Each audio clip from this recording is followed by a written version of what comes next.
嗱，前兩日咧有位粉絲留言俾我問我話：聰哥，兩男一女咧係個嬲字啦，咁兩女一男又係咩字呢？仲有冇啲一男一女啊、兩男啊或者兩女咁嘅字呢？嗱，其實男男女女啊，就真係可以組合咗好多個字噶噃。平時我哋最常見嘅咧就呢個嬲字啦，普通話咧讀鳥嘅，原意咧就糾纏不清嘅意思，喺粵語裏邊啊就引申為發嬲啊、唔高興咁解啦。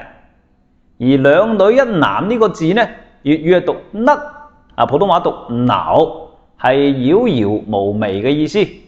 咁啊，古時候兩個女人爭個男人咁啊，通過啲妖嬈嘅姿態去爭取男人噶，係嘛？仲有一男一女女字邊加個男呢個字呢，粵語係讀男，普通話亦都讀男。喺古代呢係喃喃自語呢個男字嘅通假字。而兩個女字加埋呢，粵語係讀難噃，普通話讀暖，係爭吵愚蠢嘅意思。咁古時候歧視女性啦，係嘛？可能覺得兩個女人走埋一齊，多數都係口舌之爭噶啦咁。至於兩個男人擺埋一齊呢，亦都有呢個字嘅噃，讀聯或者係讀嬲嘅。咁讀聯嘅時候呢，就係聯字嘅通假字；讀嬲嘅時候呢，就係嬲字嘅通假字啦。